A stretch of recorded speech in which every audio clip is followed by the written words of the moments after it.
All other sentient beings, especially those enemies who hate me, obstructors who Practitioners who harm me, me, and those who create obstacles in my path to liberation and omniscience. May they experience happiness, be separated from suffering, and swiftly I will establish them in the state of unsurpassed, perfect, complete, and precious Buddhahood. All other sentient beings, especially those enemies who hate me, obstructors who harm me, and those who create obstacles on my path to liberation and omniscience, may they experience happiness, be separated from suffering, and swiftly I will establish them in the state of unsurpassed, perfect, complete, and precious Buddhahood. All other sentient beings, especially those enemies who hate me, obstructors who harm me, and those who create obstacles on my path to liberation and omniscience, may they experience happiness, be separated from suffering, and swiftly I will establish them in the state of unsurpassed, perfect, complete, and precious Buddha. Thus, until I achieve enlightenment, I perform virtuous deeds with body, speech, and mind. Until death, I perform virtuous deeds with body, speech, and mind. From now until this time tomorrow, I perform virtuous deeds with body, speech, and mind. We take refuge in the kind root Lama and lineage Lamas. We take refuge in the deities of the mandalas of the Yidams. We take refuge in all the exalted Buddhas. We take refuge in the perfect Dharma. We take refuge in the excellent order of the Sanghas. We take refuge in all the noble Dakas, Dakinis, and Dharma guardians, possessors of the eye of wisdom. We take refuge in the kind root Lama and lineage Lamas.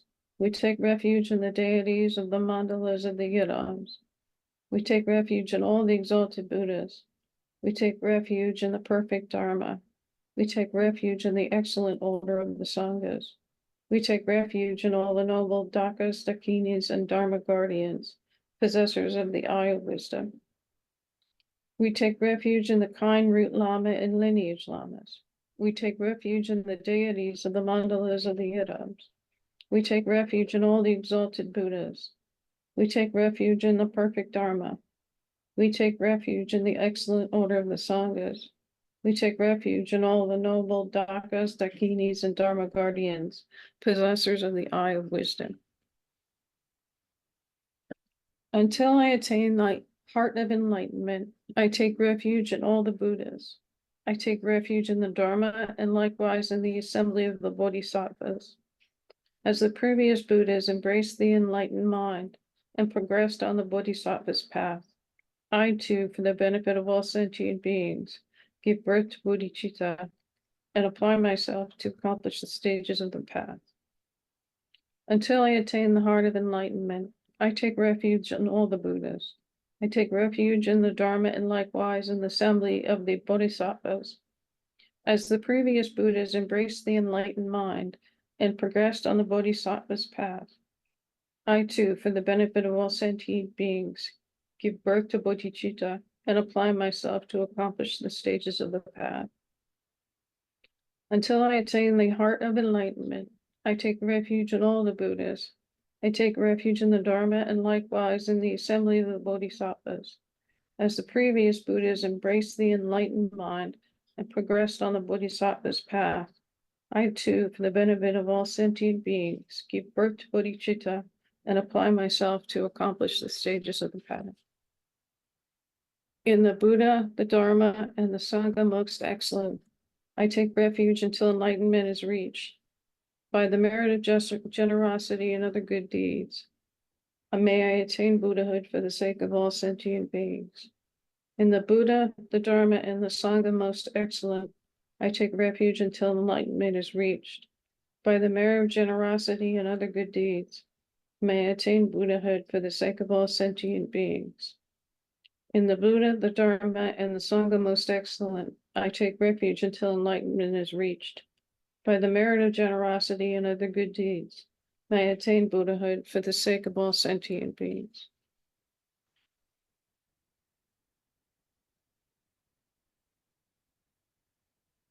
May all mother sentient beings, boundless as the sky, have happiness in the causes of happiness.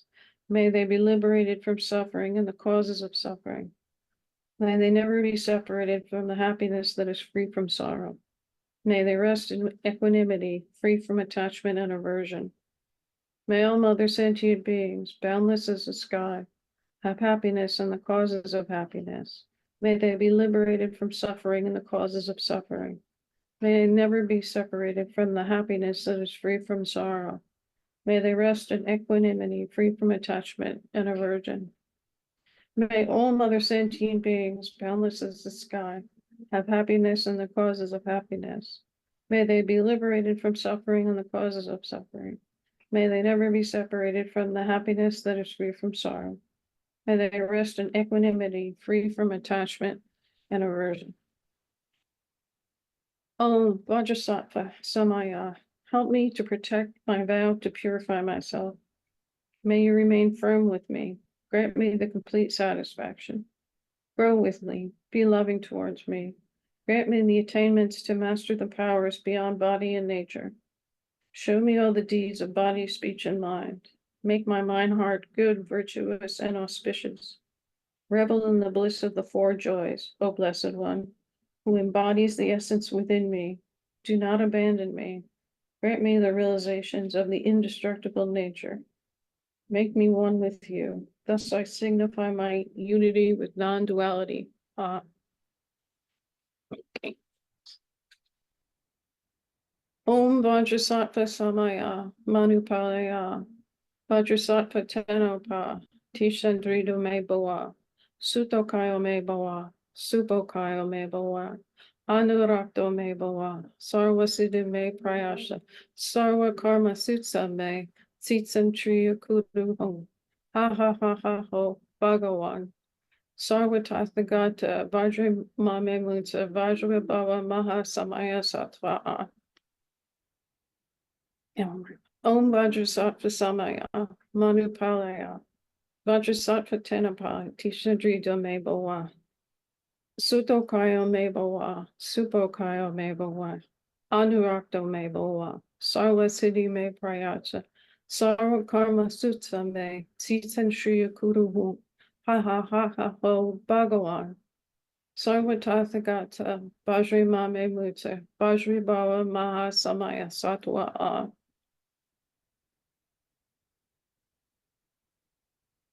And we want to do the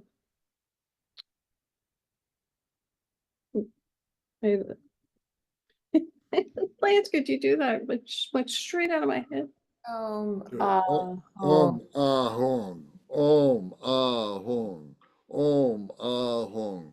May my body, speech, and mind become inseparable with the body, speech, and mind of all the enlightened ones for the benefit of all sentient beings. So that's a prostration. Three prostrations, sitting prostrations. Okay, thank you very much, Debbie. Okay, so just a couple of things I want to announce. I just sent a few minutes ago everybody in the WhatsApp. I sent a notice, an announcement for a Vajrasattva retreat empowerment that's going to be done in Florida. So you can either go to Florida and be there in person, which would be wonderful to do, or you can do it online. So the Lama, the Vajra Master, will be Drupal Tinley Ningpo, who is my teacher. So I recommend this highly to anybody, whether you're involved with the Nundro practice that we're talking about now on Sundays, or not. If you're not involved, that you will learn a lot about the deity yoga and everything through this particular retreat, through this particular empowerment. So whatever you can do, if you want to talk about it one-on-one with me, I'll be more than happy to chat about it. That'd be fine. But it's May 18th and 19th. So if you have the opportunity, I strongly recommend it.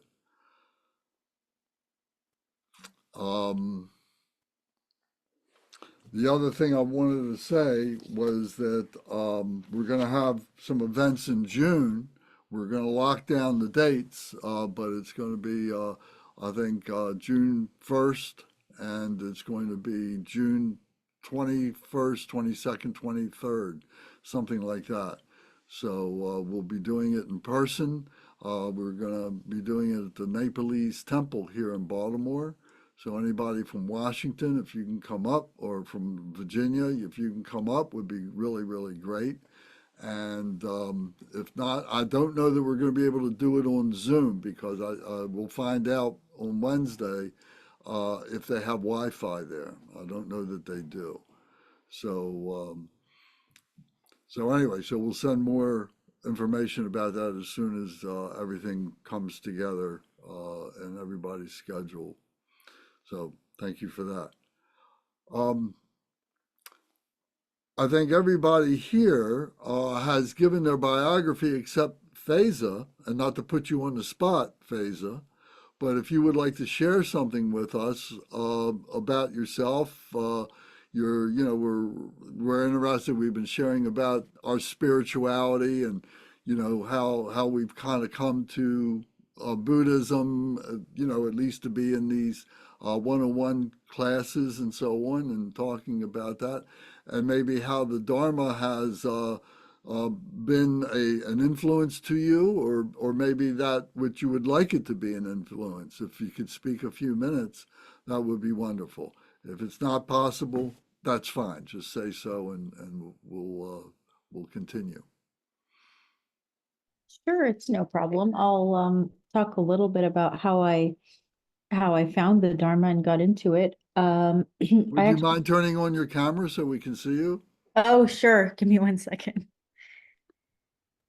Can you see me? Oh, wonderful. Okay. So yeah, I actually come from a Muslim family, so I didn't know anything about Buddhism. Um, and I think about 5 or 6 years ago, I started to question a lot of, the metaphysics of everything, and I just started having those general religious doubts. And I was kind of lost for a few years, and I just I called myself agnostic, and sometimes I still do, because ultimately my perspective is that I don't know what's there and I will never know what's there. Um, when I found Buddhism, I was in a really, really rough place. And um, I had read a lot of books. I'd done a lot of like cognitive behavior therapy to sort of beat my depression, and it worked a little bit, but I still had a lot of really persistent unhealthy thoughts. So in every psychology book that I've read, it always ends with, meditation is the way to go. And Buddhism has a lot of influence on a positive outlook in life, and healing in general. So finally I looked into it, and it wasn't anything like I thought it was. It was even more beautiful, actually. Um, I looked into it and I started reading a little bit about it. I have some Buddhist text right here in my bookshelf that I look at and read, like the Dhammapada. Um, and the more I was exposed to it, the more I found beauty and truth in it. I can't call myself a perfect follower. I'm far from perfect. I'm still on that path. Um, but it's had a major influence on how I look at certain things in life, and how I speak to other people, and how I look at other people, and how I look at myself. Even sometimes my goal is to just let it take over and become automatic. And coming to these meetings really helps. I know that I'm not the greatest. I don't have the greatest attendance at these meetings. But I know that every time I attend, it has a very powerful influence on me. Listening to other people talk, share their experiences, listening to you, Lance, it's very influential, and I'm very thankful for it. Very good. Thank you very much for that. That's really great. Thank you. Does anybody have any questions or comments that you might have for Faiza? Faiza, I am just so touched by your authenticity just now, especially because I understand some of the cultural layering there because of our symmetry. And I think it's beautiful the way you've come across this. And I love how you just shared your narrative with us because it's every time I listen to everyone's stories, I get goosebumps and chills because it's just so profoundly relatable. Even though like everyone has like their own unique way to describe it, there's something so universal about each one of your stories that everyone has shared. So, and your story and pathways just is remarkably beautiful. So thank you.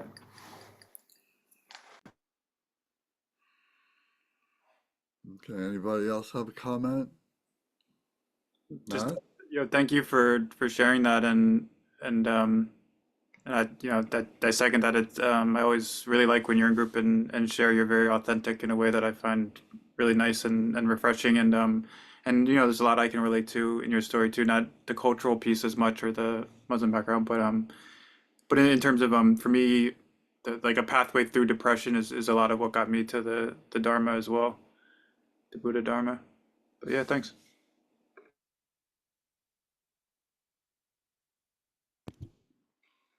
All right, very good. Thank you again.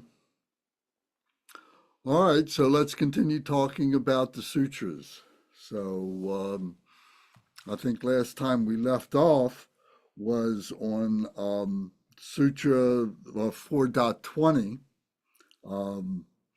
So we've been talking about the wrong view. We talked about that last time. We talked about the 4 stages of everyday transcending, and we talked about the 3 samadhis, the 3 states of samadhi. I think the things that we talked about.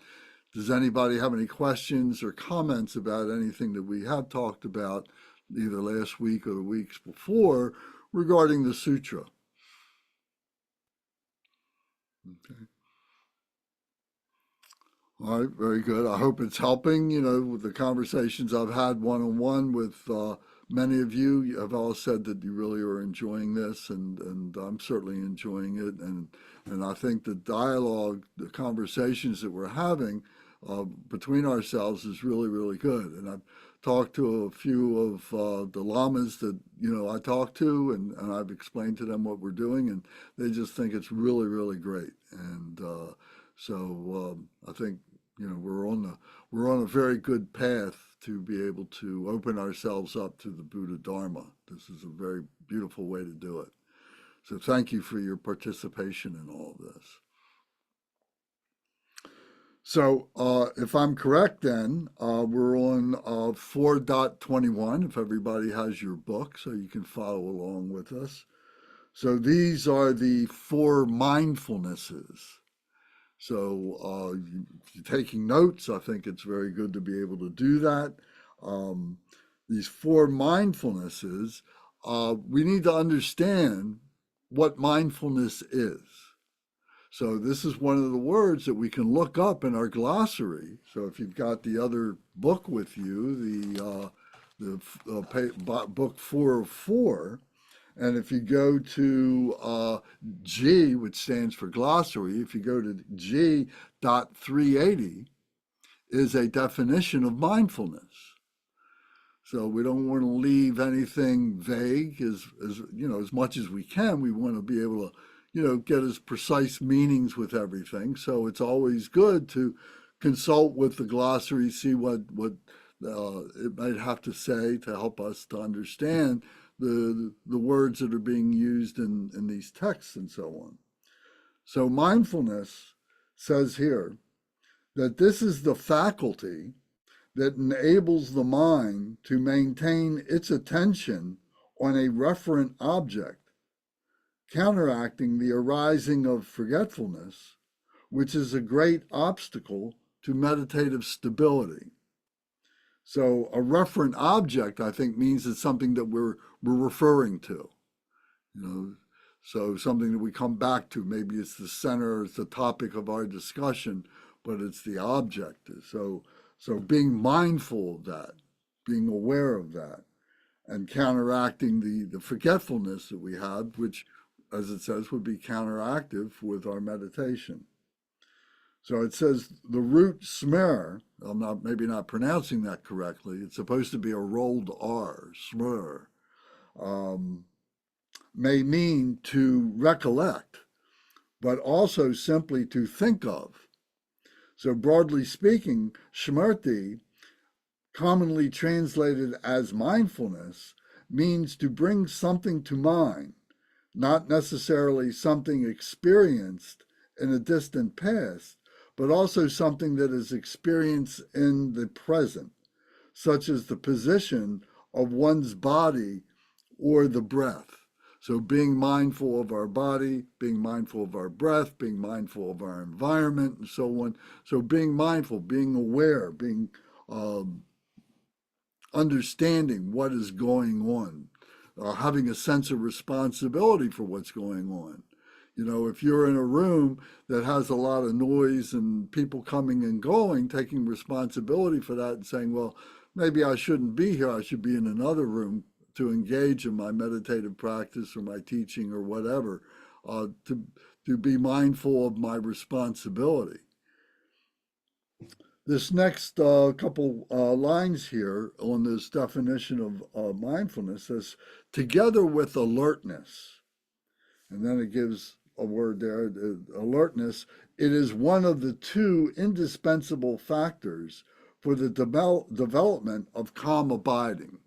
So calm abiding is the meditation of calm abiding, being able to get along, the shamatha meditation we talk about, the peaceful mind resting, body resting, peaceful mind, trying to cultivate a spaciousness in our thoughts and so on. So the alertness, means to be fully awake and to be attentive. So to be attentive, to be fully awake together with the mindfulness, you see how they go together. So they become very important in our development.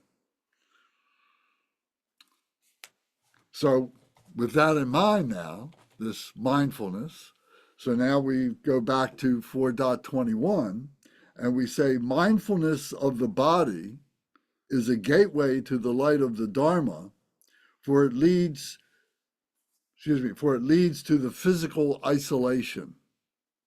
So the physical isolation, I think, is what I was just saying, using the example of being in a room that has a lot of stuff going on. Or if your body is not feeling right, or you're upset about something and you have anxiety in your body or something like that, to have a physical isolation. It doesn't mean that you're going to be locked up in some kind of a cell or something like that for an extended period of time, but to be able to put yourself in a proper space, a proper place, in order that you can be developing your thoughtfulness, to have your concentration of your comprehension of contemplation, a place that is peaceful, that your body is feeling good, that your body is rested, that you don't have any undue anxiety or emotions or something like that. And if you do, then you need to be able to bring them into the meditation. You need to bring them into your personal conversation to have with yourself, to be able to understand what is the cause of that. Why are you feeling anxious? Why are you having anxiety and so on?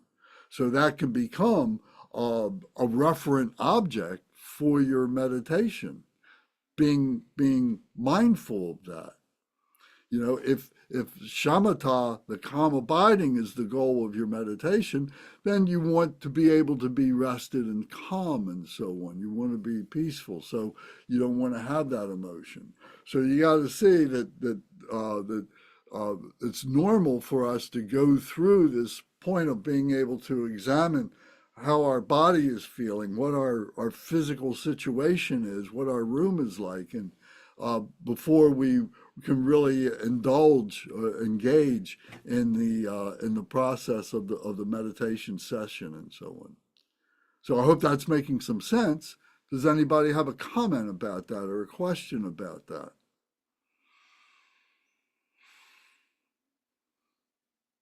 Okay. Lance, could you, oh, Yes, sorry. Alex, go ahead. So are we talking about one of the types of stages of samadhi here, or is it before samadhi? Well, this would be something that's leading up to samadhi. It's the Leading. mindfulness of your situation, of your bodily situation, your physical situation, in order that you can lead to the samadhi, to the shamatha meditation. Oh, okay, good. Thank you. Okay. Yes, Kunga. Oh, I just wanted to say that the Foregrounds of Mindfulness, the Lalitavistara Sutra, is a great text for people to check out. It goes through each of the different mindfulness practices. It talks about being aware of what's going on outside of yourself, as well as what's going on inside of yourself. And when it talks about the body as body, the mindfulness practice we are just talking about, it talks about, being aware of all the different things you're doing in life, standing up, sitting down, laying down, waking up. Basically when you're walking and you're moving, putting your arms out, putting your arms back in, all those different movements of the body, and bringing your attention to all of those things, sort of encouraging you to cultivate that mindfulness, 24 hours a day, whenever you're awake, from as soon as you wake up to right before you go to sleep. Thank you. Okay, thank you. Yes, I think you commented on this last week. You introduced this last week. Okay, so going to the next point, it says mindfulness of sensations. So this is part of what I was talking about and what Kunga was just referring to, how you're feeling, emotionally and so on. The mindfulness of sensations is a gateway to the light of the Dharma, for it leads to the cessation of all sensations. So, one of the things that we're trying to do is to be able to calm our body down, calm down our feeling cold in a room, or feeling too hot in a room, or being agitated in some other way, and that there's not a lot of noise going on, so that our senses are not being constantly interrupted. That we want to calm the senses down. We're trying to rest our physical body so that we can have the realization, we can have the recognition of what's going on in our heart center, is what we're ultimately trying to do. So calming down our brain thoughts allows that heart to open up. So we've often used the analogy of, it's like a key fitting into a lock. So the key is our meditation, is our process, and by that key of calming our physical body down, calming down our intellectual body, our brain, calming that down is like a key that opens up the lock of our heart center. Because in that calm environment, then heart thoughts begin to come up. The things that we talk about start making some sense. We start connecting some of these dots and so on that might have seemed very vague, or that you haven't experienced them. But in that calmness, you begin to recognize them, you begin to see them, and so on. Does that make any sense to you all? Does anybody have a comment about that? Has anybody tried to do this? And did you use anything like a guide? Did you have a book, or did you have something, some notes or something, that if your mind began to wander, to help you to bring it back to your mindfulness of what it is that you're doing? Lance, I was going to comment last summer, when you were doing some, last year, you said something, and then I've sort of evolved it, and I'll share, where you're like, if something comes up, have a notepad, just write it down, get it out of your head. So what I started doing with intentionality, after I started understanding how our senses are so distracting and get us so overscheduled when we're trying to really get into that deeper level. I started doing a sequence in the morning where I call it mouth, move, meditate, MMM. So I allow myself permission to do the monkey mind stuff. I move my body. I let my body get agitated. I go run in the morning. I do all this self-care stuff, all these things to attend to the physical dwelling. And then I come into the room. I do a couple of Ashtanga poses, right? Just to settle, like, all right, start getting settled. Then I sit on the pillow, light the incense, pull out one or two. I pull out this book. I pull out the Bhagavad Gita, read one or two pages. I write a gratitude statement. So I get it all out. Anything that needs to come out, come on out. Let it all come out. And then I end with like something from Glimpse After Glimpse, usually just to center. And then I already have my books right in front of me, Altruistic Motivation and Shinrazek right there. They're already open. I have them ready the night before. And then I go right into it. It's almost like just scaffolding in. And I say to myself, when I'm running, I'm like, Zara, get it out. Whatever you need. Like if you need to cuss someone out in your head, do it right now. Like if you need to go do it right now while you're running. If you need to write the email, do it right now between 5:30 and 7 a.m. Because once I get to the cushion, I've allowed myself, like you said, exhausted it.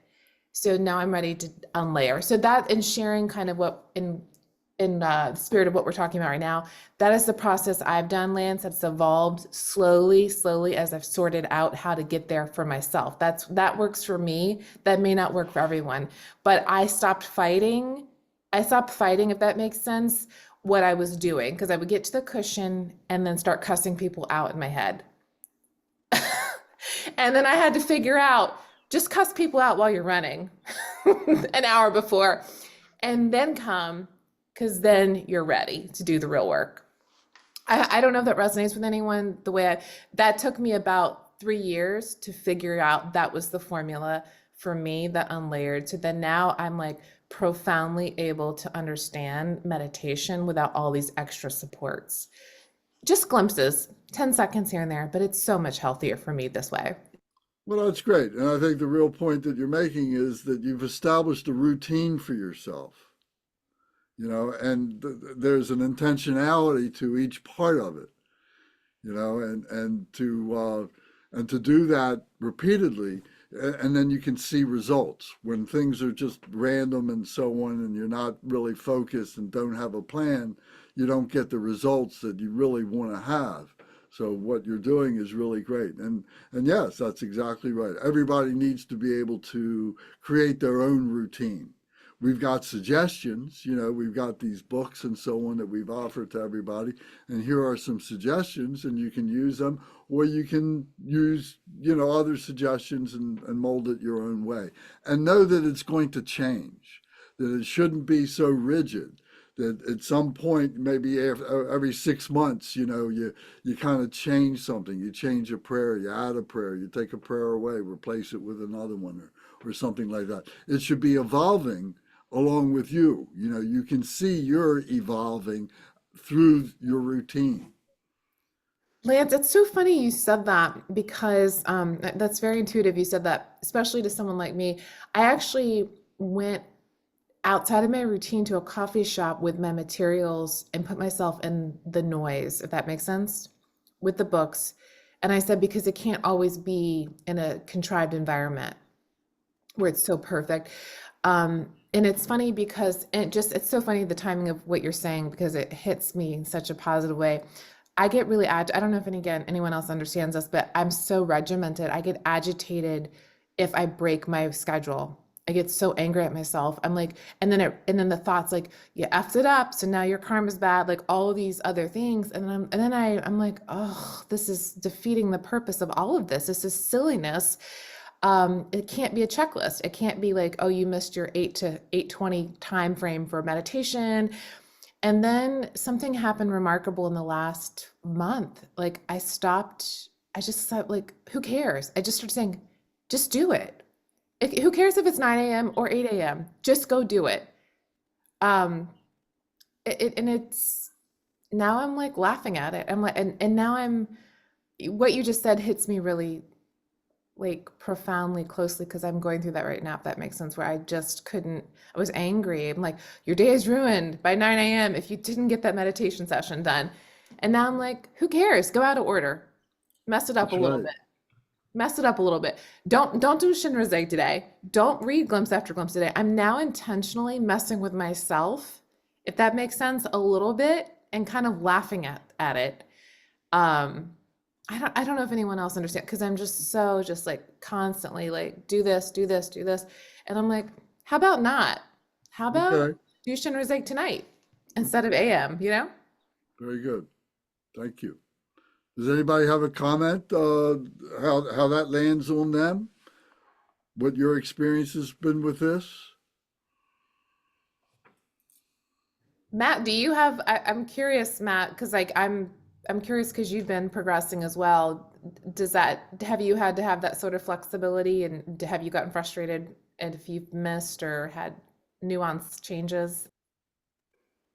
I have the opposite difficulty where it's hard for me to regiment myself in that way when there's not an outside pressure, especially like mold shaping my behavior, like something like work or some outside accountability beyond what I'm trying to do. So for me, that's more of the difficulty in acting too much on impulse. And what you were actually talking about, Sarah, and everyone was commenting on last time, really hit me with like the guarding of the sense doors. Uh, that is something I really need. Is just too much. I realize my mind is like it's too chaotic. It's too much all of the time. It's too much of the phone. It's too much of everything. But that's the part that's hard for me is staying kind of uh, yeah, regimented or disciplined or keeping that structure in place at times. Well, would you like to change that? Yeah, yeah, I've been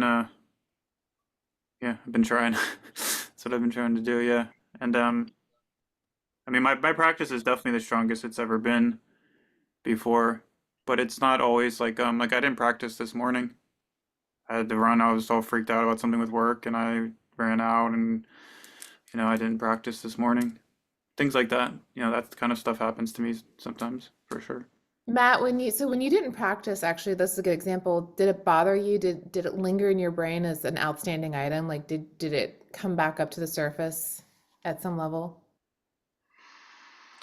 Um, yeah, once I get quiet again, it does. But yeah, but I don't think in quite the same way it does for you in terms of like I've done something wrong or bad, that I've failed an assignment kind of thing or something like that. Uh, but yeah, it definitely impacts me, and my life is better when I am practicing more. And I had noticed too what well, I'll just leave it at that. I don't want to go on and on. But yeah, yeah. Okay, thank you. Yeah, I think having even a 5 minute session, to say, okay, I can't do my regular 30-minute session or hour-long session, whatever it is I do, but I've got a 5 minute session that at least I can take and kind of center myself first thing in the morning. Maybe it's just reciting the short refuge prayer and the four vast immeasurable qualities. Maybe it's just something as simple as that, as quick as that. And it just, it's just connecting you with that routine. So whether it's you're an advanced person or a new person doing it, having a couple different plans, I can't do plan A today, I got to do plan B, is fine. Lance, is there something they have this in other religions when you travel, do they recommend modified like practices? I know like in Islam, you actually don't there's all these things that you're not required to do if you're actively traveling, like with some prayer modifications. Is there something like that in Buddhism? Nothing's that strict. I mean, you're creating your own routine. You're creating your own guidelines and so on, so to speak. So you determine for yourself what's right. There have been times when I travel and I take all my paraphernalia, and I would be doing a whole elaborate practice. But then a year later, I wouldn't be doing that, so it depends where you are in your evolution of your practice and so on. So you shouldn't feel guilty in any way. You shouldn't feel anxious about it in any way. You should just be relaxed in it is really what the goal is. And if you can be relaxed by not doing it altogether, well, that's wonderful. But maybe just taking those 5 minutes, like I said in the beginning, might be the relaxing thing that you need to do. So that's interesting because right now, again, you're hitting some key points for me right now. I feel guilty right now if I don't hit it. And so when you just said that, like I always contemplate after our meetings, I'm gonna think about why that is. I'm gonna have to explore that privately because that's a me thing. I'm glad you just said that though, because I'm right now feeling guilty if I don't hit, like Matt said, it's like the assignment. If I don't hit it, it's like, yeah. So I'm gonna think about that. Well, good. And this is the point, mindfulness. Trying the different things, experiencing the different results of those things and so on, and being able to know how to control all that and not let that stuff control you. That's really what it's all about, isn't it? We're learning how to control the mind, the monkey mind.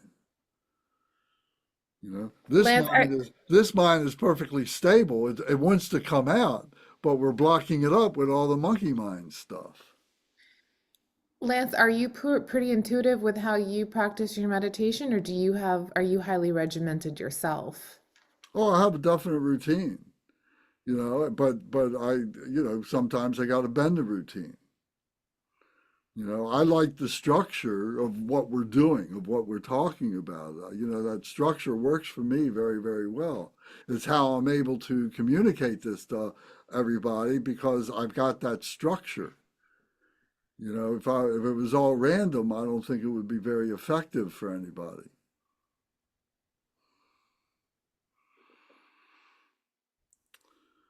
So let's go on to the next point of mindfulness.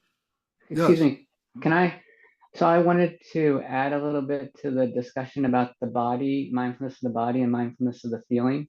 Just Sure. a little, I don't want to bore anybody, but I thought these things were interesting. So the mindfulness of the body, it says inside the body and outside the body, meaning awareness of what's going on in your body and what's going on in bodies out there in the world. And when it talks about inside the body, it talks about the anatomy of the body, your bones, your muscles, your flesh, your skin, your organs. It talks about the elements in your body, fire, water, air, earth. And in the final meditation, it's a meditation of the body as a corpse, the dissolution of your body into the elements. And so all those are inside and outside, looking at your own anatomy, looking at other people's anatomy, looking at the elements within yourself, looking at the elements as they exist in the world, looking at your own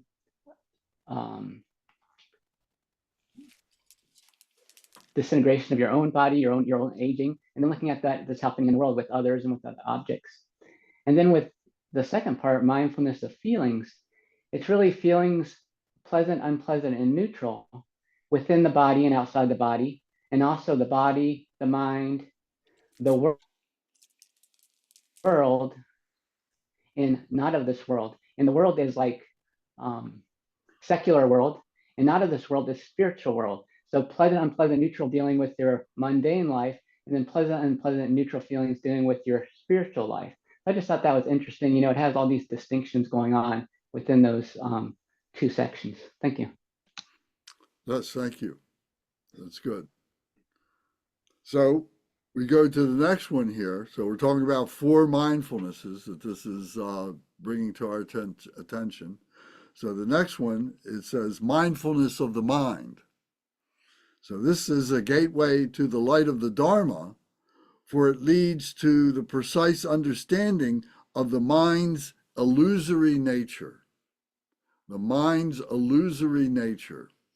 So when we're talking about this, what mind are we talking about? Are we talking about our intellectual mind? Are we talking about our spiritual mind? Or do we think of both of those minds as being the mind, as being the mind? Part of this is the mindfulness of understanding that, of parsing that out, of dissecting that, taking a look at what that is. What are the brain thoughts and what are the heart thoughts? So the mindfulness of the mind is recognizing that. And we talk about all the time that we all have this true nature. We use the diamond as the example, here in our heart center, this indestructible diamond, and it's made of bodhicitta, etc., but it's blocked up. It's blocked up with all the emotions, all the stuff that's been created by the intellectual mind. So we see that there's that mind there that is doing that. So we begin to separate, we begin to recognize, well, what are the emotions? What are the blockages? Why do I have the blockages? What can I do to neutralize the blockages, and so on? So we're processing that as part of this mindfulness. And then what happens when we have those moments, those glimpses after glimpse, of the pure mind, of the true mind, that needs no explanation, that just is revealed, and we recognize that as something that this peacefulness, this is what we've been looking for. This is the goal of what we've been trying to do. It came because we were able to neutralize the stuff that was blocking it. We were able to purify that, if only for a moment. And we had that moment of an epiphany or something like that. So we begin to recognize the mind has two components, the intellectual and the spiritual mind. And it becomes one mind when it becomes the prajna, where it becomes the jhana. We talk about, the pure wisdom and compassion of being liberated and so on. So it comes in glimpses, and by being mindful of this, opens ourselves up to be able to recognize when those glimpses come and be able to process that and say, oh yeah, now I can see how this works. Any comments or questions on this? Have you had any experience with this? Do you want to have experience with this if you haven't? What do you think about this? Brendan? Lance, there's a fellow by the name of Earhart. And if you all want to Google him, you can find him. He was a Marine in the war in Vietnam. And he talked about getting on a bus to go to boot camp at Paris Island in 1968. And he talked about how at some point, all of these different men just were in the dark tunnel of their minds because they didn't know what to expect. They were so scared, and they were just so focused on that. And I remember dropping my daughter off at James Madison University and driving back with my wife, and I had to go down Route 66 heading east back to Northern Virginia, and I had to go to work that night. I had a business dinner I had to go to, and I didn't want to go to this. And I thought, this is me. This is me tonight in the dark tunnel of my mind. And what's in the dark tunnel of my mind? What was in the dark tunnel of the mind of these recruits, right? Going to the Marines in 68. It's the same thing. It's fear, right? It's fear. And how do we get beyond that fear? How do we understand that in the Dharma path is the antidote, is the escape out of that fear? And to me, that really resonates. Thank you for bringing that up. And really, that leads to the second part of this statement that was here, because it says that it leads to the illusory nature of the mind. So what does that mean? What is the illusory nature? It's all illusory, yes. That we're fabricating it ourselves. We're fabricating our emotions. We fabricate all these confusions. We fabricate what we think it is that we know, and we have pride and we hold on to it. And so and if we lose any of that, comes the fear. We think that we have some matter of control. So when we start losing that control, we start, of the intellect. But if we have the stableness, the stability of our true nature here in the heart center, then this can go. We see this as just something that's passing through. This is the impermanence that just passes through. And so by the mindfulness of the mind leads to that recognition of the illusory nature of the mind, of the intellectual mind in particular. The heart mind is indestructible and it's indescribable. You know, so for us to try and do that, we can say it's illusory in the sense that it seems to be there, but, you know, you can't hold on to it. It's like a rainbow. We use that analogy all the time. Okay, so anybody have any thoughts about that? It's so true. Kind of like when you shift in a healthy way from depersonalizing your journey as like, oh, everything's happening to me, like the microscopic view of who you are, and then go to, I call it like this were my thoughts when I was running this morning, the microscope to macroscopic jump, where you see it all, the whole universe. And then there's just no separation anymore between Matt struggling with something and me. Like it's all like it like I had a glimpse of it this morning when I was running, where when I started shifting it from the microscopic relationships in my life to macroscopic, like, and stopped focusing on just one relationship or dyad in my life as like, even from a compassion point, and just saw it all like everything all at once, like it felt like a comforting, Lance. It was weird. It was weird this morning. Like, Are you seeing the human condition? maybe that's it. And then, and you know what happened was I had a great relief this morning and a release at a spiritual level, because I would have never understood that. And like, it's like why you always say slowly, slowly, these things unlayer as you dive into the content and it becomes experiential. And then you really know the thing. And I've been so focused on compassion at a microscopic level that I was missing everything else at the like everything else. I was like, and then it's almost like this huge heart relief of like, and then that's the peace. That's it. And I felt that for like 5 seconds today. I got it for 5 seconds. Yeah. Laura, that was beautiful. That was so beautiful.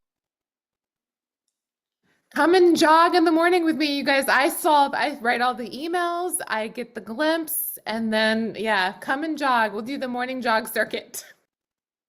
Okay, so what you just said is a segue to the next mindfulness that says mindfulness of phenomena, being able to see the macrocosm of all this.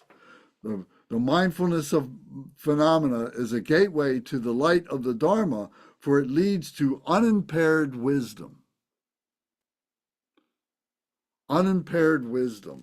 That you're not getting caught up in the minutia of stuff that blocks you up, and you start, you're just looking at this one thing here, and you lose the perspective of the whole thing and say, well, this is the human condition. This is what we're all part of. This is all a manifestation of our imaginations, and we're using words and so on that we agree on, convention, and so on, calling these beads and calling this a pencil and calling this a table and everything, but also our emotions, that when we have certain feeling of emotions, we can feel the hatred, we can feel the desire, and we have names for all that, but it's all just generated by our intellectual mind that is temporary. It's that indestructible mind that is indestructible, in ways that we can only point to it. So that wisdom, that unimpeded wisdom, allows us to do that. It's like we drop everything that we think we know, and we just bask in the experience of that quietude, of that peacefulness, of that. It really doesn't matter. It matters on a temporary scale. And am I going to obsess about the temporariness, or am I going to let that go and just relax as it is? Lance, I've got to tell you this because you just read my mind. It's so beautiful what you just said. That night I was talking about when I crossed the river, the Potomac River from Virginia to Washington, D.C., it broke my heart. And something really terrible happened that night, business-wise. But you know what? It's all okay. I'm still here. I have my job. You're right. It's all good, isn't it? You know, Yeah. Yeah, it's all part of the human condition. We have our jobs and all that kind of stuff. And we choose these things. You know, even if somebody's pressuring us, we choose to take the pressure. You know, or are we smart enough to be able to say, you know, you're pressuring me too much. I'm not gonna engage in that. You know, knowing that it's not right. And as we get more experienced and more courageous because we understand this dynamic of the temporariness of things, then we're able to say, oh, I don't need that. I can let that go. Whereas last year, the year before, you might say, oh, I gotta have that. I gotta have that.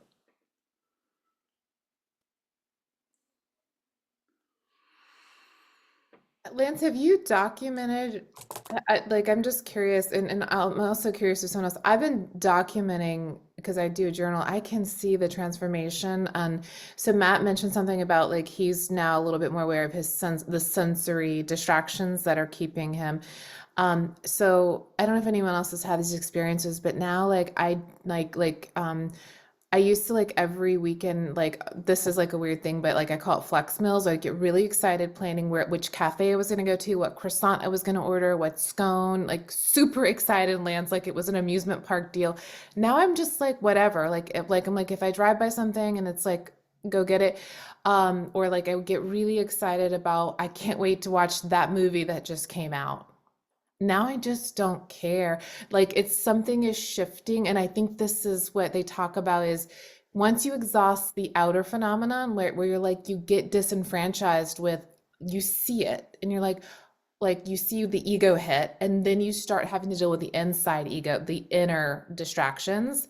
And I think I'm recognizing what's happening, and it's kind of chilling because I'm seeing it in my writing, is I'm starting that process now. Like, if that makes sense, like I was shocked. I'm like, Zara, that croissant you wanted, you should, like, I literally was like, wait, what happened to Zara? I was like, you should order the chocolate. And I literally said, I actually don't want it. I actually don't want the chocolate. I never thought for a second, a year ago, I'd be like Lance, we're gonna go get we're like gonna have a lineup. We already know what we're ordering. And now I just don't care. Now I just would rather stay at home or just lay on the ground or go put my feet somewhere, or I don't know. Yeah, well, that's all part of the simplicity and Yeah. and becoming at peace with yourself and the things that you do. And you find, you know, and it goes back to what we talk about as a precious human being. We go and talk about the 8 leisures and the 10 endowments. Right. And really begin to, hey, am I really living this? I have these leisures, but I've been complicating it. Yes. That's it right there. So I'm without like going overboard, because I've been very quiet about my transition and only shared what I'm going through. I've, as best as possible, begun to adopt a monastic sort of lifestyle within the convention that I live in, if that makes And sense. that's the lifestyle is the key word right there. And we've talked about that, you know, in the past, where we say that this whole process that we're going through creates a lifestyle change for ourselves. Yeah. And so like I say that I am hyper vigilant, but I'm also where like I'm like I still go see really close friends. I talk to people that are important. And so like Matt, for example, would be like, I'm not listening to pop culture music anymore, as a practical example. I'm not getting my nails done, all this stuff. Those things are just naturally shifting, but also like I'm like it's now my new way of life, if that makes sense. And I'm also navigating it within the reality of the Western culture, right? Like where like, and I see why people are like, I just want to go stay in the temple. It is easier to be away from all of it. I can see that why people would want that, or then they don't want to deal with it at all, because what we're trying to do is actually incredibly hard to navigate it. Like the equilibrium can bounce you so quickly, and I think for some people, central nervous system's got to be exhausting to where they just give it in and like go back to their old ways because it's too hard, this work, to stay in the middle. Otherwise, let's just go live on a farm away from everyone else and just go into town like once a month, you know? Well, yes. All right, does anybody else have any comment about this? Oh, come on, Zora. Taylor Swift has a new album coming out. Taylor Swift, right? Aren't we all? Every day at Whole Foods, she's on that checkout aisle. I look at that Yeah. photo. I have to keep walking past those aisles. All Yeah, right, you're choosing the better path. all right. So let's go to the next two grouping here of 4.22 is 2 items. And it says the 4 thorough relinquishments, the 4 thorough relinquishments. And then the next one says the 4 bases of miraculous power. So what this is, what I titled this group here as the 2 austerities. In other words, for us to develop all the things that we've been talking about up to this point, to be able to cultivate this mindfulness and everything, we need to create a space for ourselves, a physical space, but more of a mental space for us to be able to examine all of this, to be able to take it apart and then put it back together again and leave out the unnecessary things that were causing all the confusion and the fears and the anxiety and all those kinds of things. So we need to have an austere environment to be able to do that. So here it's pointing out to us that 4.22, it says the 4 thorough relinquishments are gateways to the light of the Dharma. For they enable one to relinquish all non-virtuous qualities and to perfect the virtuous qualities. So we've talked about this many times, and maybe you've got the card, that I've put in the mail to many of you, and it has the 10 non-virtues on one side, and it's got the 10 virtues on the other side. And we've talked about this several different times in our one-on-one classes and so on. But to really not take it for granted and to really examine this, to look at this, and to start making decisions about, am I being virtuous or am I being non-virtuous about any one of these things, these 10 points of reference, and being able to make decisions about what choices am I making and taking responsibility for that. So these are the relinquishments of the non-virtues, giving up the non-virtues, replacing them with the virtues. Does everybody have a card like this? Does everybody know what it is? Because now would be a time to recite this quickly, and you can take notes on this. This is why I keep encouraging everybody to take notes and to put them right in the books that we're using, so that you don't have to go searching for them each time. Or you put them in your phone. You got a note section in your phone, and you can get to it right away by just putting in 10 virtues, 10 non-virtues. It'll find it for you. It'll search for it right away. Does everybody keen on that? Everybody know the 10 virtues and the 10 non-virtues? Lance, I've never received that. Okay. I'd love to have it. You want to take notes? I can't at this moment. All right. Well, then you come over to my house and I'll be more than glad, or I'll mail it to you. Mark lives nearby. That's why I said come over to my house. Okay, I'm happy. You come over to my house and I'll give you this. Good. And, we have so many things that we can share with you, but it's got to be a time when you are recognizing it as a tool to help you. Otherwise, it just gets put in a drawer somewhere and you forget you have it. That's true. But Lance, yes, I drive with that in my car dashboard. The 10 virtuous is like, so literally as I'm driving, I just, at every stoplight or whatever, I just look down and I see it. Like, if there's a natural time to stop, my eyes gaze down and that's what I look at. Yeah, if you all have a copy of our notes, you know, the outline for the jewel in the middle liberation. It's here it is. It's on it's in the section of chapter 6, the method, karma and its result. And it lists the 10 non-virtues and the 10 virtues. So you've got it, you know, somewhere. You can Google it. You know, these things will come up. And you gotta, you know, pose the question to yourself. And if you can't answer it, then use your reference materials in order to be able to do that. This is part of developing the mindfulness.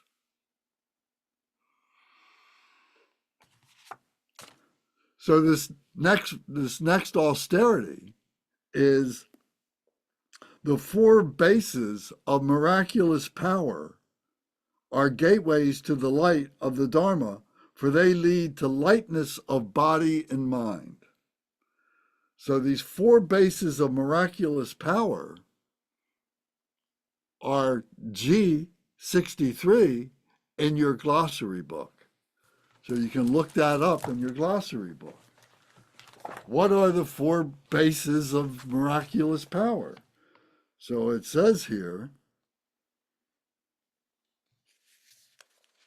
what happened to it? Oh, here it is. Bases of miraculous power. It says determination, discernment, diligence, and meditative concentration. So here, this is very succinct, isn't it? We've been talking about around this, this really brings it together in one statement, in one phrase, basis of miraculous power. The determination that we have to develop this, to recognize this. The discernment we have to say what it is not and what it is. The diligence to keep working at it, because just exposing yourself to it one time does not necessarily mean it's going to sink in. You're not going to grasp it. You're not going to be able to handle it. You're not going to be able to work with it in just one time or 2 times or 3 times. It may take much longer period of time. It may take years. But when do you start? And then the next one was meditative concentration. The miraculous power of meditative concentration. How successful are you being? How diligent are you being at developing your meditation time, your meditative concentration? If you don't make the time, you're not going to get the concentration. You know, do you have the facility for it? Do you have the right seat? Do you have the right environment for it? Do you have the right attitude for it? You know, and then you put all those things together, and now it's organic. You begin the process. You take the time, you know, you start settling the body. You use the guides that we've given you or the guides that you've learned other places and so on. You use the breathing, watching the breath, all these techniques and everything. And then you start having meditative concentration. You start having those moments where contemplation, the thinking process, rests, and then you have the meditative concentration. And it's very peaceful, it's very serene, and things just kind of rise up out of that. It's like the cream that rises up out of a bottle of whole milk. You know, today I don't know if anybody remembers, only, you know, guys my age, you know, remember that we used to get milk delivered, you know, to our houses when we were kids, you know, back in the 50s or the 40s or the 30s and everything. And there were bottles of whole milk, you know, straight out of the cow. It wasn't even pasteurized and it wasn't homogenized. and the first 2 inches or so of the bottle of milk would be the cream that has risen up to the top of the bottle of milk, and your mother would kind of slough it off and save it and use it for whipped cream or whatever she would be doing, and then the rest of the bottle was the regular milk. But today they homogenize the milk, in the process of being able to pasteurize it and deliver it to, make it available to you at your grocery store. But the point is that it rises to the top. The meditation rises from the top. When the body is settled, when the intellect is settled, the wisdom of the meditation rises to the top. So it's an austerity.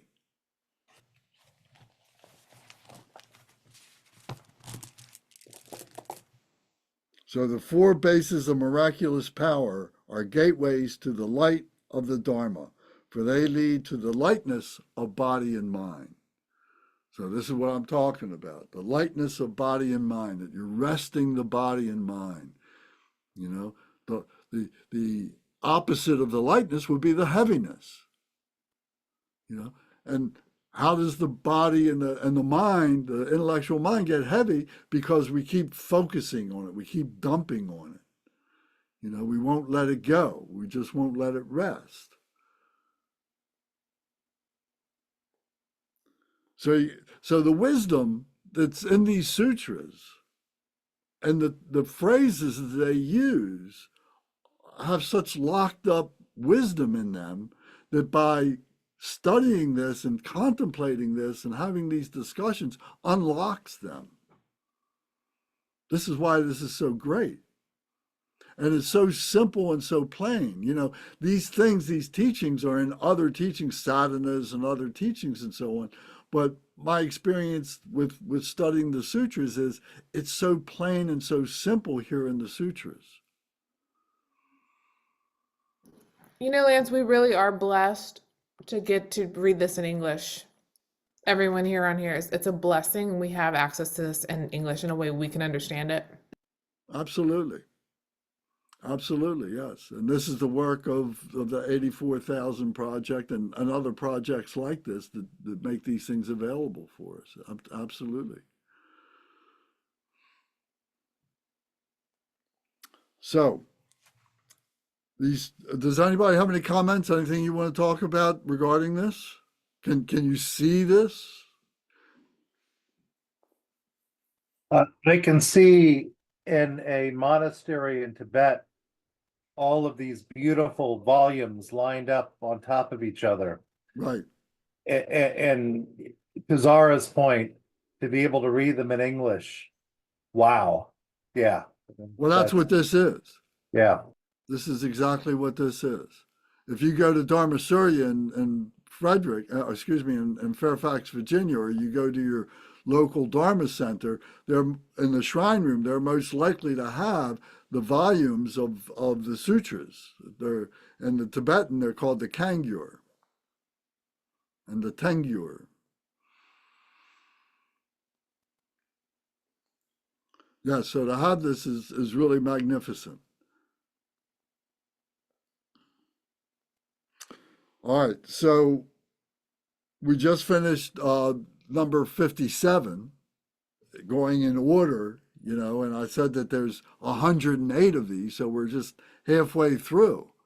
But I hope you agree, and I've asked you this before, and you've all, agreed that this has been so very helpful.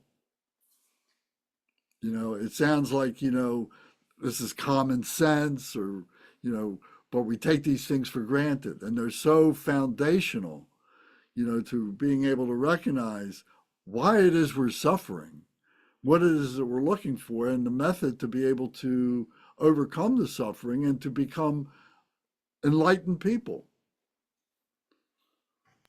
Lance, if you hadn't thought of this idea to send these out, the source material, because what's happened is I slowly just started reading it over and over before I would go into the actual meditation, and then reading it repetitively, because sometimes it's superficial, right? Your mind can't digest it it's just, you're just reading it and it's just words, but you're not actually. And so, and reading it over and over, and then I just started doing it. Like, especially like when we just left 4.1, like I just find something nice to say to everyone. Like today, someone messed up something in my thing. Like and I said, thank you so much. You're so busy and you were really distracted, and that's why you made this mistake. And I said, that must have been overwhelming. And I just, instead of me being angry about them messing up on the order and having to wait another 20 minutes, I just was like, but that's because I kept reading this over and over, because you're like, hey, we're focusing on this. And so it's been profoundly remarkable as a prescription, just to have you assign these out. And that's just, I just read them every day, like 3 or 4 at a time. And I Very hope, good. like, yeah, it's really great.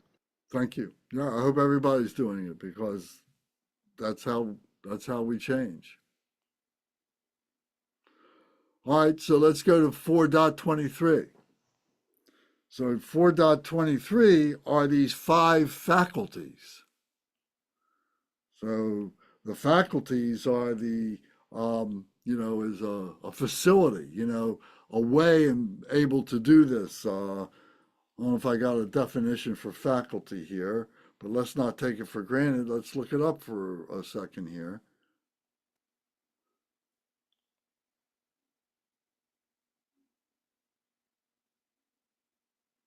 First, I got to spell it right.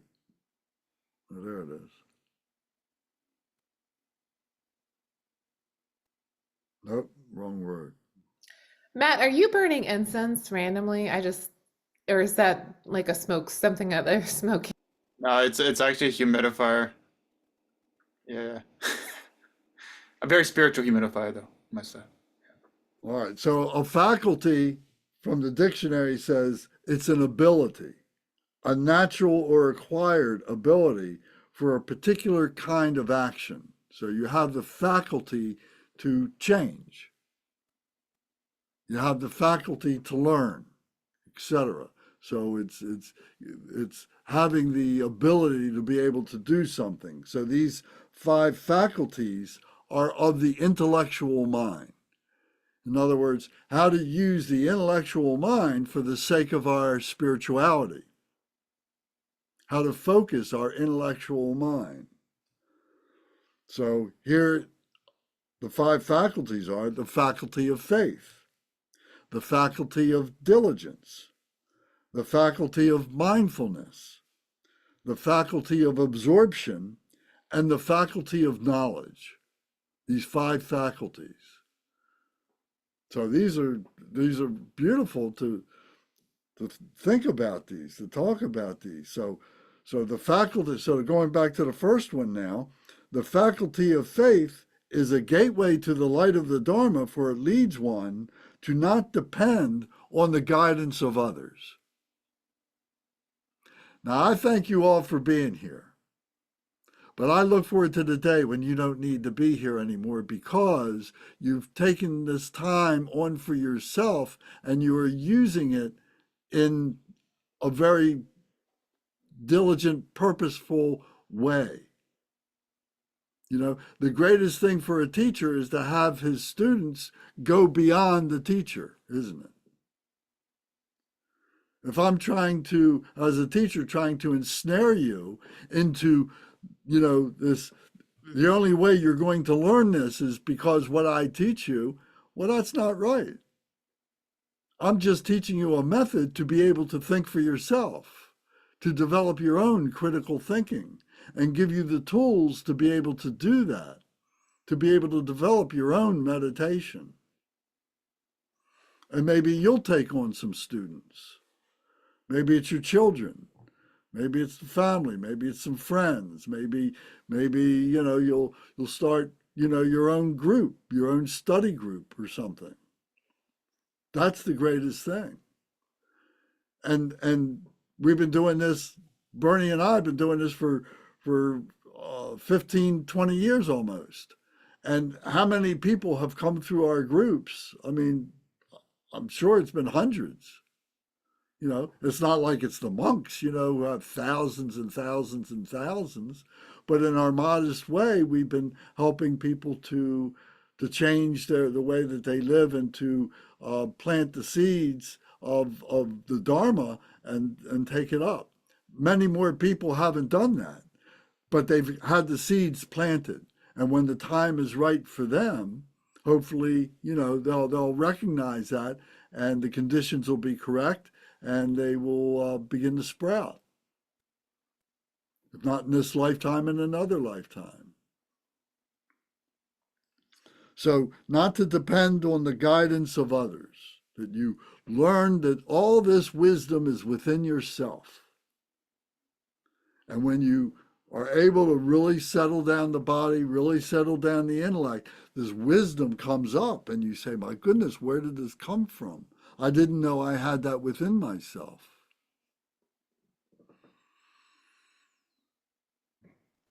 So it comes slowly, slowly. It doesn't mean that right away, the first time you experience that you give up on all your friends and teachers, but you'll see how it flows. Glimpse after glimpse will help you to put this into a perspective, to some kind of a timeline. The next one is the faculty of diligence. No, excuse me.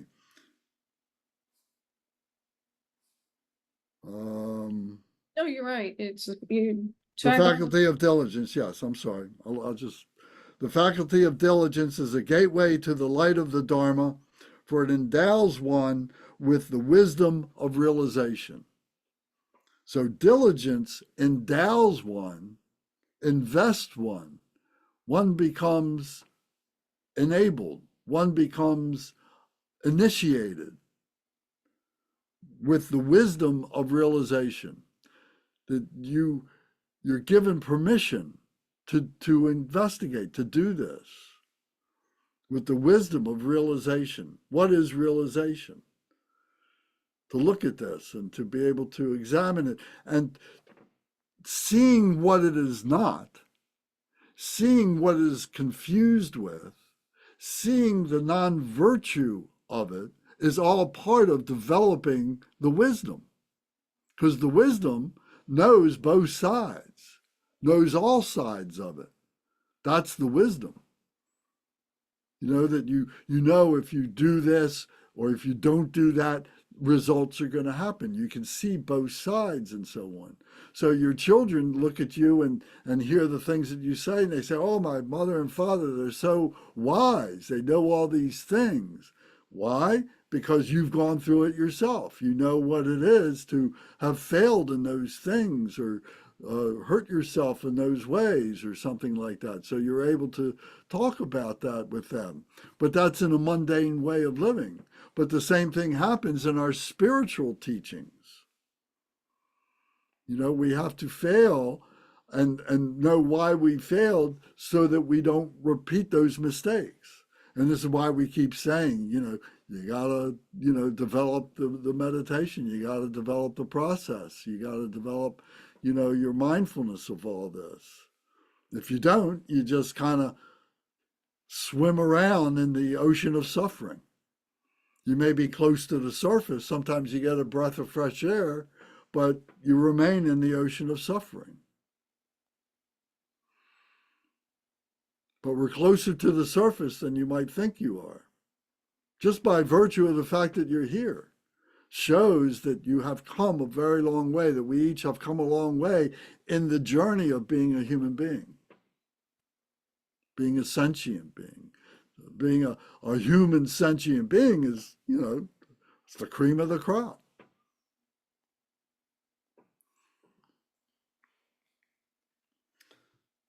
So the next one is the faculty of mindfulness. So we've already defined mindfulness. What that is a gateway to the light of the Dharma, for it leads one to engage in the wholesome deeds.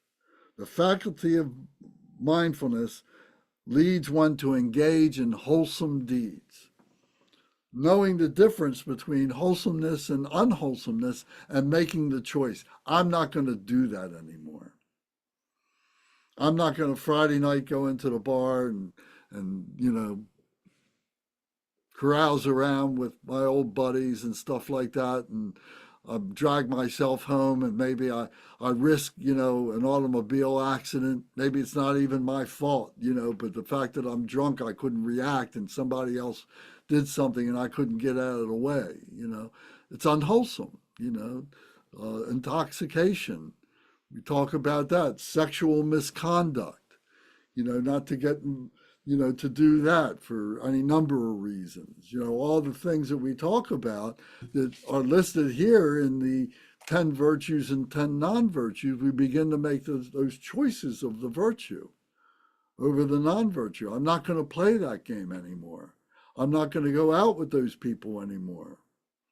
I'm going to develop a new circle of friends, brothers and sisters who have the spiritual values, the virtuous values that I cherish, that I want to live, that I want to change to. What if you love those people, Lance?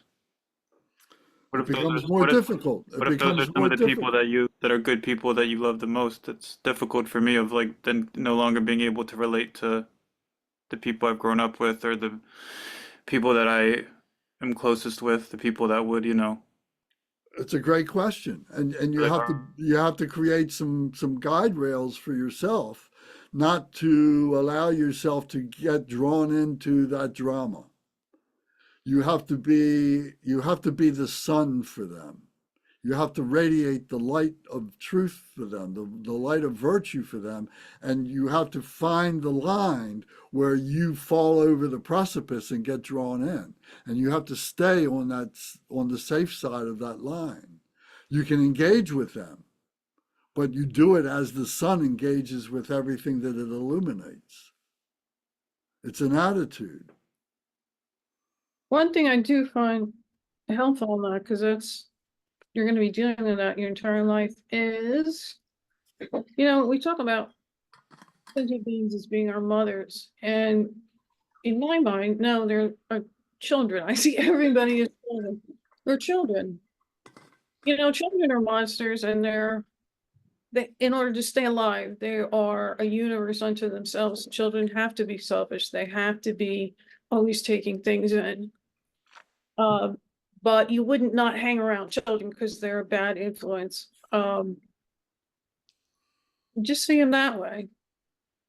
And know that they're not gonna, they're not, it's like children, they're not gonna be in a place where, if you say things, eventually they might think you're being a little bit preachy. But yeah, it's just the best way, like. Yeah. Does that make sense to you, Matthew? You brought that up. Does that kind of a system, does that make sense to you? Yeah, I mean, the only thing in my situation that seems implicit in what you're saying is I don't necessarily think I'm like a more virtuous person than them in some way. I mean, maybe I guess on some level, maybe because I practice Dharma or something, but do you know when they're kind of being non-virtuous, or they're being, emotional, or they're, not maybe intentionally trying to contaminate you, but you feel that you're being drawn into their drama? yeah. I mean, I don't know. There's something uncomfortable about this because it makes it. I feel like I'm making it sound like I'm good and they're bad, which I don't think is the case. But It's not, but like or like virtuous or not or something, like as if because I'm not like so virtuous. I don't know. But I guess for me it's, well, I don't know. I don't want to monopolize people's time if it's not relatable to everyone else. But it's like there is something that's hard for me because like being over time, being able to relate less and less, have less and less to talk to with like people in my life. Like I think there's something about that that's difficult, and I think also I think it's difficult for me because I have this personality thing from a kid where I want to be liked by people. Like I want to be seen as something special. I want to, I have this kind of, which is, my own klesha. It's my own, hindrance or something that working through, and it's better than it's been in the past. But yeah, like the being able to relate to people, which is one reason why these groups are so like I try really, really hard to come to all these groups because they're so meaningful to me, and being with you all is very meaningful to me. Well, I think you just hit, a very important point. And I've never been to an AA meeting or anything or any of those kind of meetings, but isn't that part of their philosophy is to replace old habits with new, better habits? So if you're, feel the need that you want to have a conversation with somebody, and instead of, calling up your cousin who is going to, be talking trash to you, you instead pick up the phone or chat with somebody, one of us. I mean, you've got the contact information for every single one of us, and if you reached out to any one of us, I know no one here would turn you away and say, "Yeah, let's have a conversation. Let's talk about something."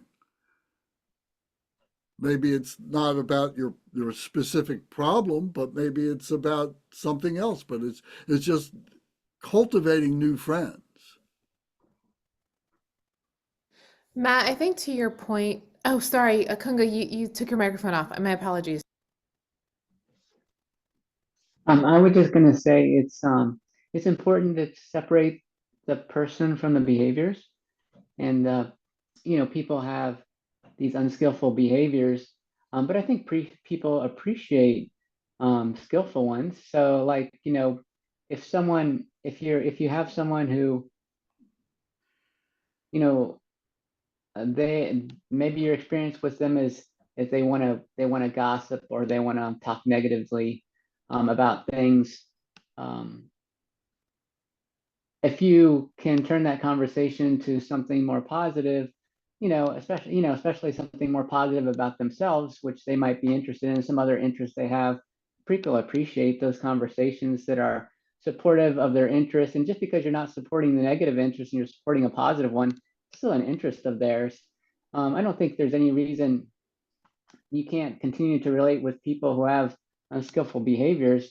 You just have to be more conscious of the behaviors, and how to set up circumstances, causes, and conditions so that those negative behaviors won't be what's the dominant of that relationship. If you have friends that you used to go out and get drunk with, well, you're gonna have to find some other activity to do with them, like maybe go hiking or something, because you're not going to be getting drunk with them anymore. But that doesn't mean you can't maintain those relationships. It's just going to be a changed relationship. Thank you. Matt, actually, Kunga, you read my mind. I was just going to give you a quick anecdote, and Lance is very familiar with some of my family drama that we all can. My mom and dad, I had to take a step back from. Right, that's an example of a relationship you really can't just be like, see you later, right? Like, they're so gossip central, negative. Like, they want to talk about every bad thing about everyone. So what I do now, I had to take a separation from them for a second. Now I invite them over for dinner. Like, just like Kunga said, we're going to cook together. We're going to play chess or a card game. And if they start talking negatively about my siblings, I call it out. I'm like, hey, you're doing that thing. And it's such a drain. Let's talk about a trip you guys want to take. Literally what Kunga just said. That's what I do. So I actually just start calling it out. And the people that I really love, right, that are not disposable to me, I'm like, hey, I want us all to have a better quality interaction, right? The behavior from the person, like he was just saying. So it requires a lot of effort, Matt. It is like a lot of effort. Like, it's the only thing I can do on a Saturday is I prepare for my family, my mom and dad, right? They get all of my social reps on Saturday, go to them. However, it's worth it for me because they are why I'm here. So that is how I deal with it. And exactly to like that point, like I do have the compassion, but you have to have the physicality of the behaviors that set the stage for what positive can occur that you can reinforce and repeat. And then that becomes a new pattern. And they're like, oh, when we come over, now we just cook and we hang out and have fun. That becomes the new normal. It's a slow shift.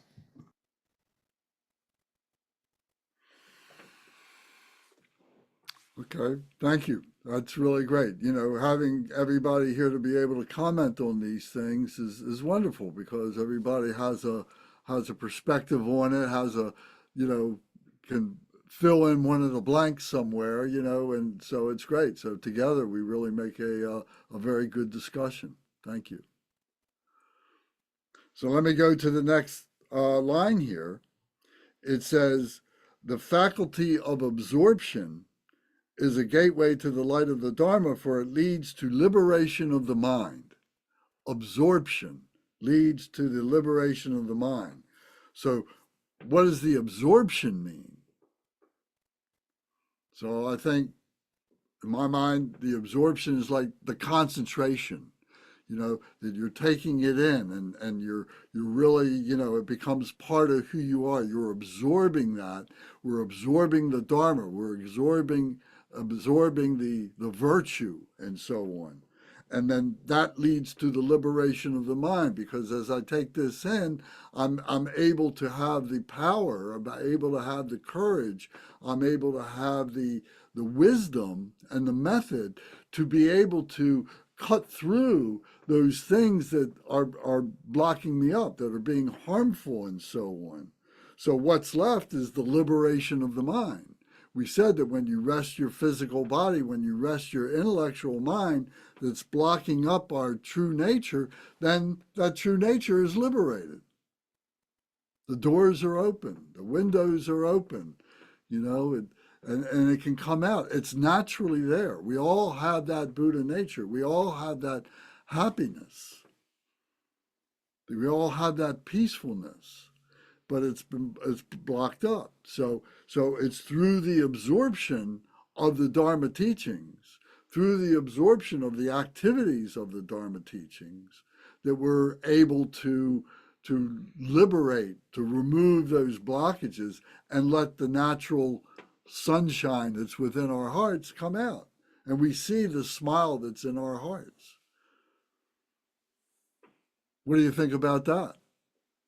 The absorption of the mind.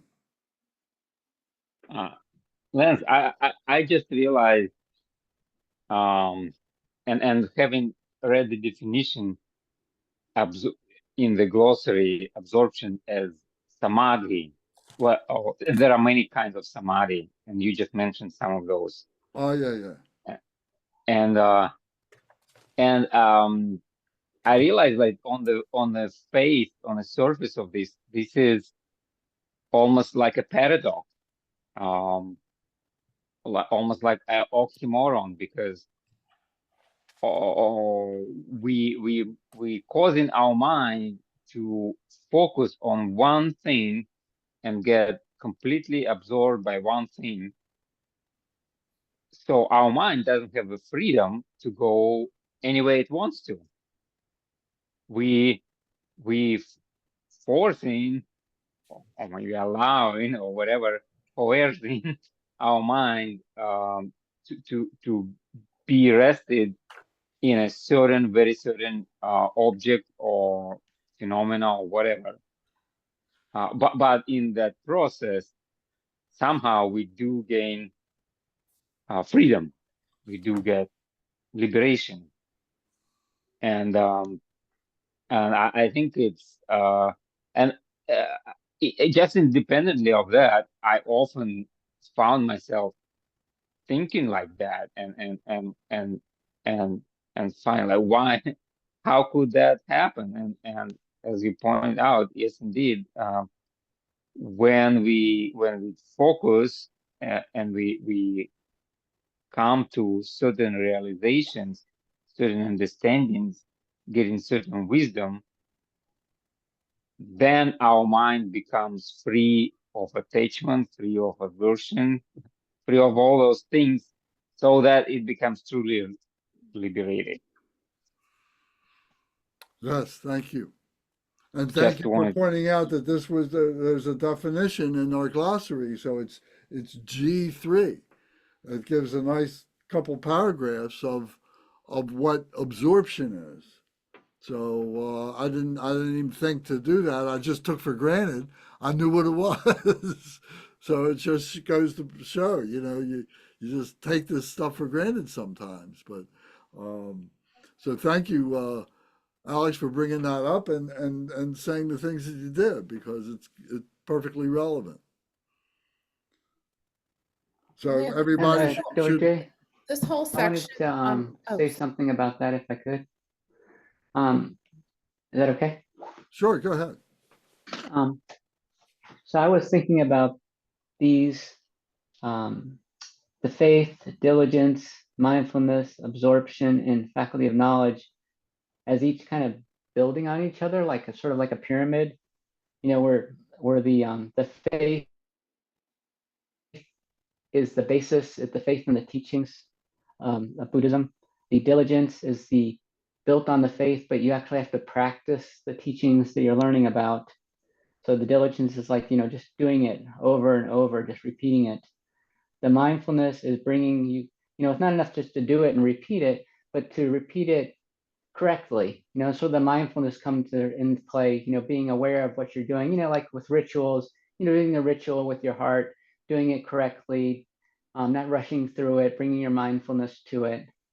And then the next point, the absorption, I thought also, like Alex said, that had to do with meditative absorption. Like, these were sort of building onto your meditation practice. You have this basis of the faith and the diligence and the mindfulness, and that makes it more easy for you to become absorbed in your concentration practice during your meditation. And then that getting to that one-pointedness of mind during your absorption is the capacity you need in order to develop that knowledge. And the knowledge is really the understanding of the Dharma that you have faith in, but actually realizing it and its effect in everyday life, actually experiencing it. So you faith in the start, you start with faith, like, I trust that these teachings are going to work, but then at some point you need to actually physically experience them. And so that's where I think the absorption leads to the direct knowledge. They talk about that a lot in Zen, actually knowing it, through personal experience versus just learning about it or being taught it. So thank you. Thank you. So I'd like to say that, what Kunga was just saying in response to what Alex was saying was about the samadhi. And the samadhi, it says here in this definition of absorption, it says that in particular in the Prajna Paramita, which is the Heart Sutra, is the essence of that. It says we find extensive lists of different samadhis numbering over 100. So the point is, a samadhi is a stabilization of the mind, a particular one pointed mindfulness. And there's many different one-pointed mindfulnesses that we can develop and so on. So one of the methods to help us to understand how that works, what that is through the power of mantra. So when we do a practice like Shenreze, and we do Om Mani Padme Hum, or we do the Heart Sutra, we do Om Gate Gate Paragate Parasam Gate, or something like that. We're developing a one-pointed mindfulness through those kinds of practices. So when we talk about, do a mile around, do 5 mile rounds, do 10 mile rounds, the result is going to be a samadhi. Now, it may not last for a whole long time. That samadhi might last for 10 minutes or 15 minutes. Maybe it'll last for an hour, maybe the rest of the day. But what it's doing is it's helping you to develop that one-pointed mindfulness, that you will be able to take that technique of one-pointed mindfulness and adapt it to other practices that you do, and then and it leads to your meditation power. So that's the faculty of absorption, to be able to develop that one-pointed mindfulness. So we have these tools to help us to do it. If you don't use the tools and you just leave it to yourself, well, that's going to be a more difficult task to take on. But if you've got the tools, things happen much quicker, much faster. That's why we have teachers.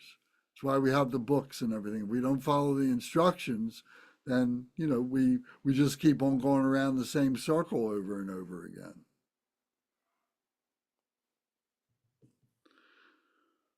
So let me go to the next statement here, and then we can reflect on all these statements together again. So this last one is, the faculty of knowledge is a gateway to the light of Dharma, for it leads to the wisdom of direct perception. I'm going to repeat that. The faculty of knowledge is a gateway to the light of the Dharma, for it leads to the wisdom of direct perception. So the faculty of knowledge within our intellect, right?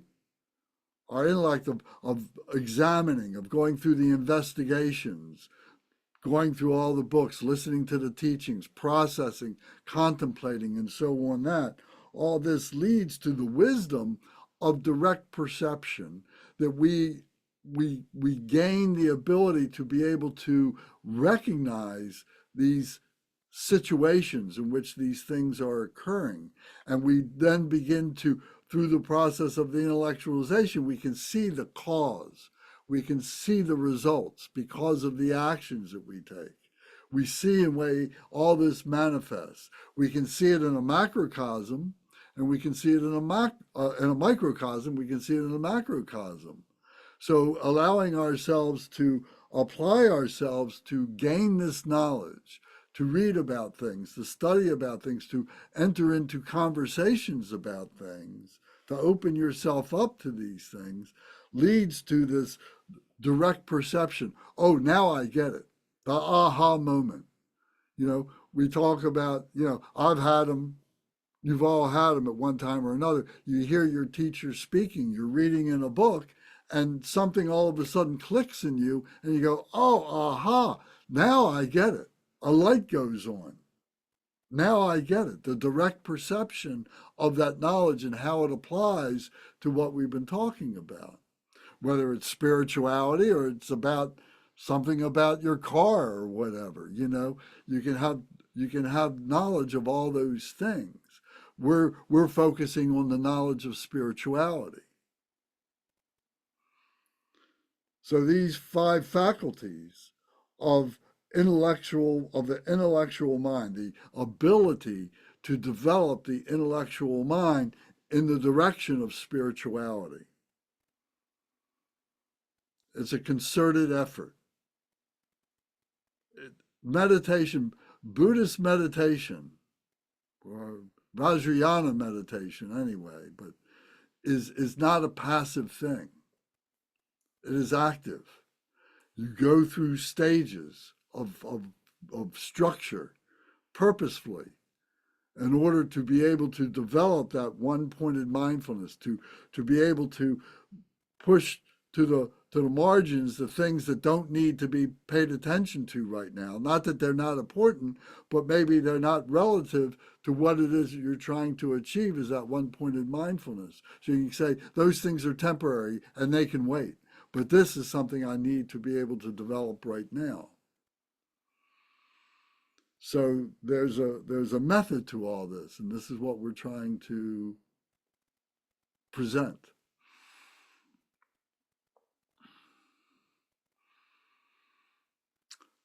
Bernie, I'd like to give a couple minutes for you. Do you have anything that you'd like to, words of wisdom, of inspiration that you'd like to share? Okay, first, this whole section of the sutra seems to be, although I'm not absolutely sure, a listing of what that's known as the 37 limbs of enlightenment, or the 37 factors of enlightenment. And they're going through them all one by one. So we've been talking a lot about mindfulness and how putting it into practice in our lives, and how some people have problems and being too rigid, and some people have problems with being too loose, and just in terms of scheduling, not in terms of the practice itself. But as probably everyone knows here, the analogy that Buddha used in terms of tuning a guitar, where the string can't be too tight or too loose. So we have to find a balance there, which I don't guess is any great wisdom to add, but certainly I think it's true enough. So let me see. I mean, we've been talking about a lot. Now, everybody likes to talk about their experiences in meditation, how they've been helpful. And we've heard a few of them tonight. It's a difficult subject because the problem with experiences is that we shouldn't cling to them.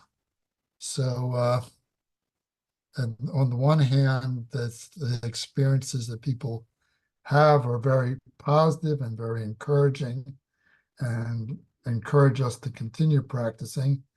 And I would not have continued practicing if I didn't get results very quickly when I first sat down to meditate. Nothing great, of course, but certainly enough to keep me practicing through all these years. But like I said, clinging to experiences can be a problem. And it's something we all have to watch out for. Now, We can thing that- reinforce those experiences, be it Oh. positive or negative. So what Bernie's saying, to be aware of that, to be mindful of that. The problem is chasing experiences can become a problem. This is something I remember quite more often from my used to do kung fu, and we would do meditation, and people would be chasing after experiences. Not so much what people said here tonight, but it's something everybody needs to watch out for. The thing that struck me the strangest in tonight is the one line, the faculty of faith is a gateway to the light of the Dharma, for at least one not to depend on the guidance of others. Now, typically, most people understand faith as relying on the guidance of others, but here it says exactly the opposite.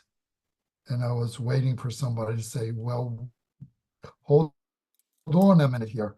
My idea of faith is that you're trusting somebody else to give you the guidance, but here it says you don't trust them. You're independent. So it's kind of a contradictory thing here.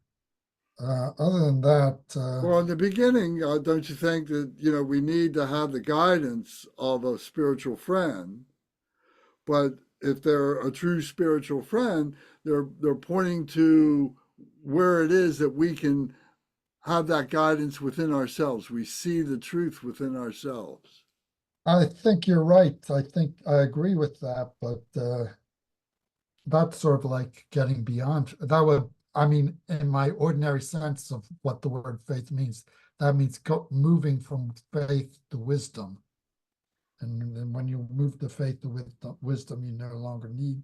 Yeah, but can't you have faith in yourself? Faith in yourself, self-confidence, sure. I'm not And sure. and to develop that, you have to be willing to fail Well, to learn anything, and you have to be recognize the willing to failure fail. and say, "Oh, that wasn't the answer. It was the other answer, and I need to fix that." And that's Well, what brings the wisdom. that's what I always say to myself when I feel bad about making a mistake. I said, if you're not making mistakes, you're not learning. So, but like I say, it's a little bit paradoxical. I don't want to overemphasize the fact, but it's the thing here that mostly struck me as Yeah, and Zara just as she paradoxical. just put in the chat that you have to have the courage of your faith. Right. And realizing that it is faith, and it may not be what we might consider to be truth at that point, but it's faith that that procedure is going to lead to a wisdom, is going to lead to a truth. Did we got to the faculty of knowledge? That's the last one. What exactly does faculty of knowledge mean in that? Is that something in the glossary? I don't think so, but Faculty of we were, knowledge. So well, that's building up, intellectualization of what all these different That- processes are, that would seem to be the literal meaning, but sometimes you can't rely on the literal meaning because terms have a special meaning within Buddhism. Well, I'm looking at it here and it's not giving any Let me detail. Let me see, look I up mean, the word knowledge. it seems to be, like I said, these seem to be the 37 factors of enlightenment. And I have one book, like Kempo Carter's very old book, but can't see it right now on my bookshelf, so can't Well, look it up. there's there's all kinds of different knowledge. There's vicarious knowledge, there's intellectual knowledge, there's Yeah, there's all spiritual sorts. knowledge, there's mundane knowledge. Yeah, And, this is one of these cases where I'd like to know what Sanskrit or Tibetan word they translated here. So Yeah, that's a good point, actually. It could be that one of the meaning that's used here is insight. insight Maybe could be that is, right, could be insight. and that is in the glossary, and I can read for you. It says Right. an important form of Buddhist meditation focusing on developing insight into the nature of phenomena, often presented as part of a pair of meditation techniques, the other being tranquility, Yeah, okay. samatha. It says it leads here to the Samatha. wisdom of direct perception, which is pretty clear what direct perception is, which is, like I said, this is a little bit paradoxical because generally I think of knowledge in terms of book knowledge as being the opposite of direct perception. So I don't think it means like an intellectual knowledge here, because then it would be as paradoxical as the saying on faith. So, I mean, generally, I mean, the reason I don't speak up is because I pretty much agree with what everybody else is saying. I have more questions than I have answers on this part. And the questions mostly relate to the things says this leads to that. Well, it's not exactly clear why it should lead to A instead of B or C. I'll take it at what it says, but I can kind of make sense out of it, but sometimes it's not like crystal clear. I mean, I don't mean to be criticizing everything that everybody said. I'm just a little bit puzzled by this text sometimes. But that's all I have to say. All Oh, right, actually, thank you. on that point, maybe I could point out one thing, like, for example, Okay. regarding this knowledge. So it seems like this phrase, this sentence is saying that knowledge leads to direct perception. But if we read more carefully, it's actually knowledge leads to wisdom of direct perception. Right. So I think that's a little bit of distinction there. And maybe the wisdom of direct perception, that's kind of like the clarification of the what kind of knowledge is that. So maybe like if we could translate it more clearly, it may say that maybe the faculty of like insight is a gateway for it leads to the wisdom of insight.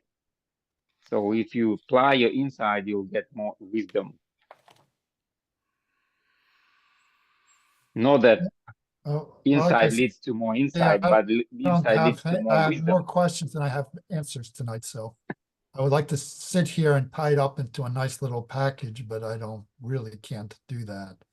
It's not, I mean, none of this is really terribly obscure, but it just is not crystal clear either. So, Well, we mean this as an introduction, yeah, and I mean, so these are things that we'll be talking about, for the rest of our lives. I can't fault Lance for any of the explanations he gave. I think they're fine explanations. I'm just not sure that any of us really know completely what they meant in this section. Sure. Yeah, I couldn't do any better. And if I did, I would be telling you what I think right now, but I really can't. Oh, Lance, can I take a I step? think I Go think you're not alone, because that's why I think that's why we like it so much to being here and discussing all that, because we can have different views and maybe sometimes we clarify our views, or sometimes we find we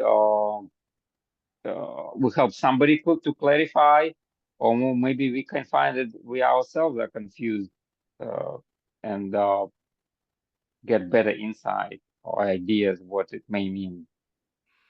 I think that it means, I think faculty of knowledge is a faculty, it's a faculty, it's like eyes.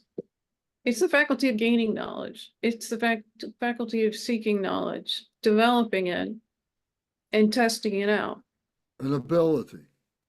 Well, yeah, there are abilities, but also there's something that's very often like underlying the way we think about things, and that is that intellectualism and that intellectual and spiritual are two separate things. That the brain produces knowledge. The brain is the intellectual thing, and the mind is this free thing. The mind does it intellectualizes just fine. The difference is that most of the time our brains are running the show, and they've kind of got us, every which way. The mind can use the brain to intellectualize things. There is no separation there.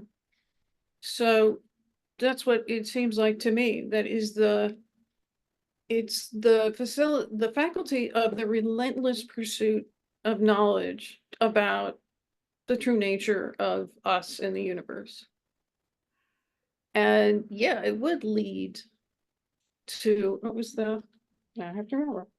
To the direct perception. Right perception. The It's- wisdom of the direct perception. Wisdom. Are doggedly going at it. And it produces that. And that's actually what I think of when it means by faith.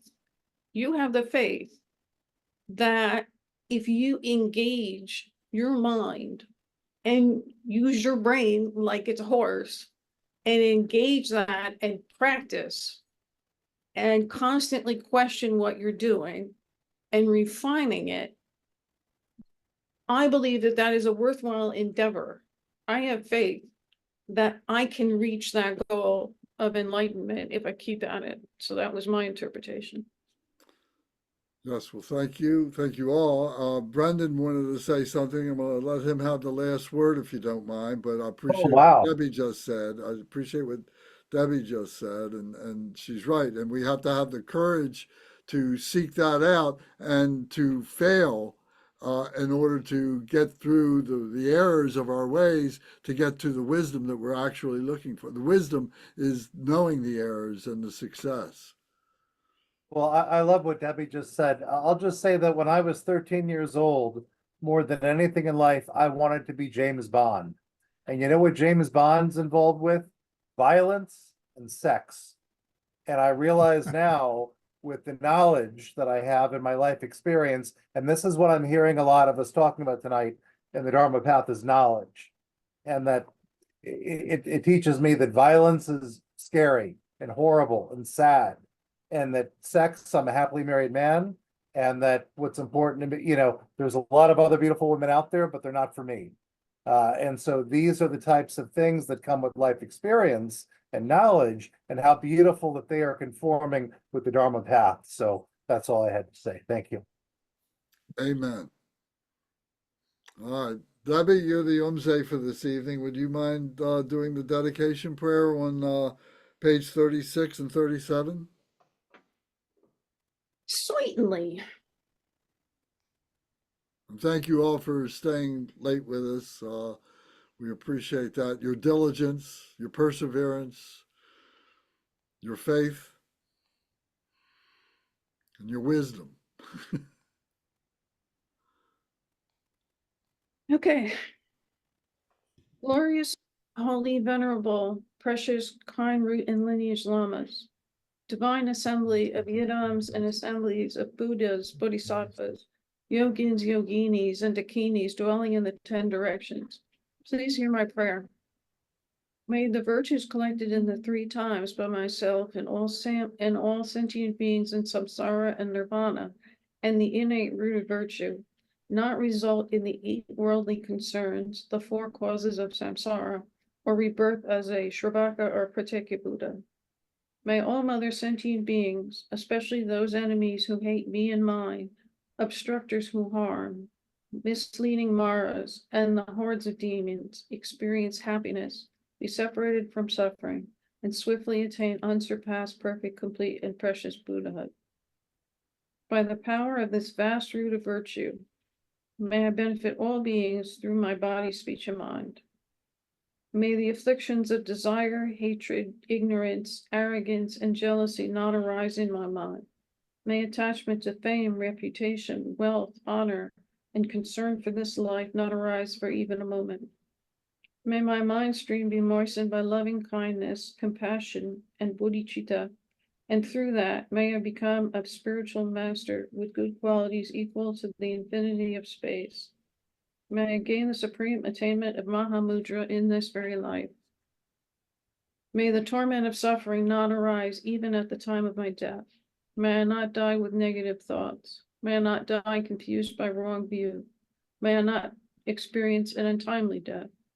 May I die joyfully and happily in the great luminosity of the mind as such, and the pervading clarity or dharmata.